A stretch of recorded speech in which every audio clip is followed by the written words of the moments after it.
Hi there, thanks for watching. It's the 1st of September 2020, a beautiful Tuesday afternoon in Norfolk County, Massachusetts. Thank you for being here again. I was reading an article today about Boston housing. I guess students are not coming back to Boston. There's over 13,000 apartments vacant right now. September 1st, usually they're full. They are coming down. The rents have to come down. There's some sweet deals. First and last, no security payments required. They're giving $1,000 bonuses. They're giving a month free. They are really trying to make it sweet so people come back to the city. And it's not just Boston. It's in Cambridge. It's in Somerville. It's in some of the surrounding towns. You got Harvard, who is virtual, MIT, who is virtual. You have a lot of schools. Tufts University, Berkeley. None of them are in person. So you have a lot of vacancies. I also was listening to NPR today, and they were talking about leases, commercial real estate leases in New York City. The buildings are empty. People are not coming back to work. You know, everyone's trying to reconfigure their previous leases, or if their lease is expiring, they're looking to get a really sweet deal, and they expect the leases on commercial property in New York City to go down 21%. There's a lot of vacancy out there, and it just goes to show it's going to put pressure on housing, and the housing has to come down. So they're talking about inflationary measures, and some of these things are deflating, and so they should be, but it's going to hurt all around. Taxes. It's going to be ongoing. We have not bottomed out yet, and this is an ongoing story.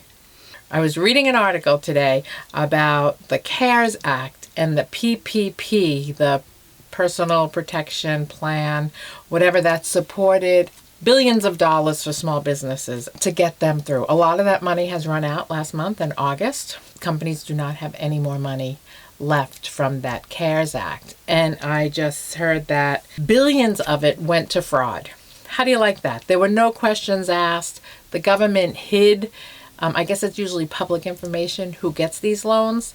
The government kept it quiet. They decided not to have a list of who was going to get the money.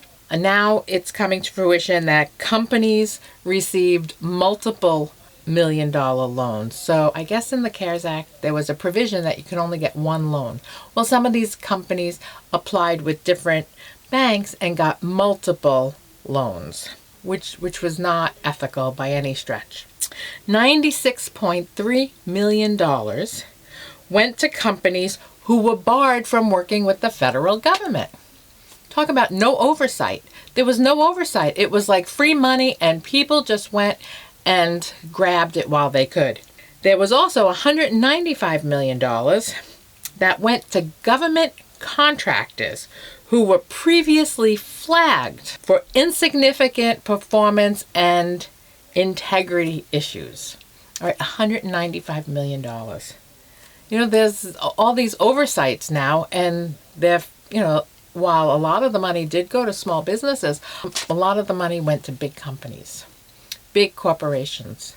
A lot of them went to corporations that don't even exist. Nice work, huh? They just wanted to get it out quickly, and they didn't care who applied for it or who it went to. They trust everybody. Yeah, that's really great. Trust everybody. I was reading another article, and the CARES Act, for all the good it did, there are people that abuse the system. I was reading another article, I think it was in the New York Times today. Older man, 73 years old, from Manhattan, leased a 4-bedroom house in East Hampton. He leased it for $1,200 a month. It was off season, and I guess he was supposed to leave at the end of April. Well, the moratorium for evictions came up, and he decided that he didn't have to leave because the governor told him he didn't have to, right? So you have these moratoriums that you don't have to pay rent, and he lived in this beachside estate, pretty much, 4-bedroom house on the beach in East Hampton, Long Island, New York, for free. And he's still there for free, and he refuses to pay. This house leases in the summer $8,000 a month. The owners of the property had planned to move there with their in-laws and their children and spend the summer in East Hampton, but they had this tenant that refused to leave. This tenant owns a house or an apartment on East 55th Street in Manhattan. He had another place to go, and he just took advantage of the law. I mean, there's no way he can get out. They say he's going to have to pay it back, but at $1,200 a month, the owners of the house lost loads of money. So we have to be really careful with aid and who gets it. There are people suffering out there, and there are people who need that moratorium. But there are so many people who are abusing the system as well and taking full advantage of not paying their rent or not paying their mortgage because they can. And that skews the numbers for everybody because no one knows what's real and what's fake. But yeah, I found that really obnoxious. And unfortunately, in this world today, there are obnoxious people.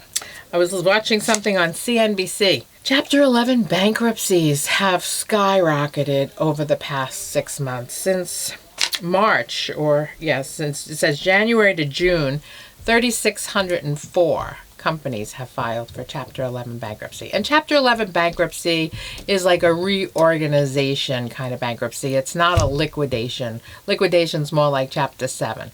So you have 3,604 that filed for Chapter 11. It's a 26% increase from the same period in 2019. In July alone, after that 3,604, there was a 52% increase. Another 643 bankruptcies. So they are growing exponential. It hasn't ended. Even though, the lockdowns have eased a little bit, businesses are still filing for bankruptcy. Restaurant closes, 26,160 restaurant closes according to Yelp. Those were temporary closures from January to June. An increase of 2,180 from June 15th to July 10th. So in those 4 weeks, 2,180 more restaurants have closed, and 60 of them are permanently closed. And it was gyms and spas. They were particularly hit hard during the lockdown, but it's oil, gas, automotive, telecom, retail, restaurants, and hospitals. In the oil and gas industry, the layoffs are particularly hard because they were higher earners and they were in more remote areas, and that money fueled their towns that they lived in. And without the income that a lot of them are losing, the towns are going to suffer as well. There's no equal paying job in those areas. So those are going to be particularly hard, and we're going to see the trickle down effects of that without a doubt. Chapter 7 bankruptcy is when they liquidate and they close their doors.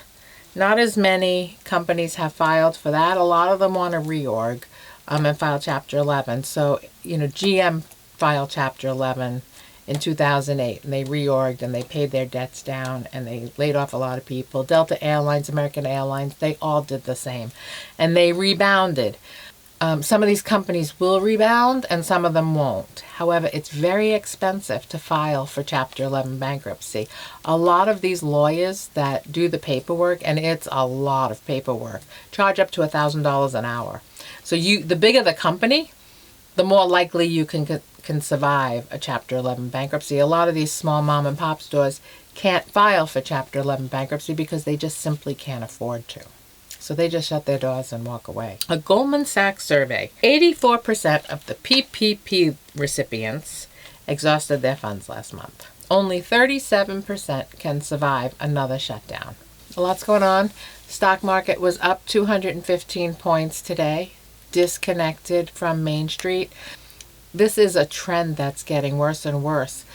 The government, it wants to issue more stimulus, and they want to pass another bill that will stimulate the economy, that stimulate.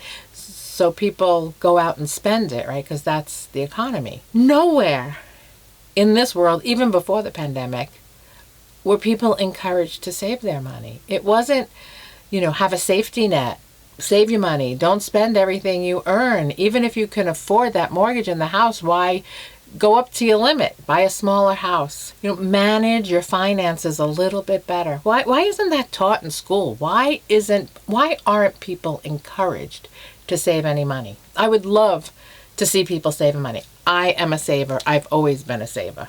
Maybe because I grew up dirt poor in Brooklyn, New York, you know, to parents who were separated and a father who gambled all his paychecks away. I don't know what it is, but I'm a saver. And I have some money saved, yeah. And I have some gold and I have some Bitcoin, and I was able to do some things. I had a really good job for 25 years. I'll talk about that maybe when I get, you know, a milestone number of subscribers. And I was a product of the 2008 casualty. I lost my job of 25 years.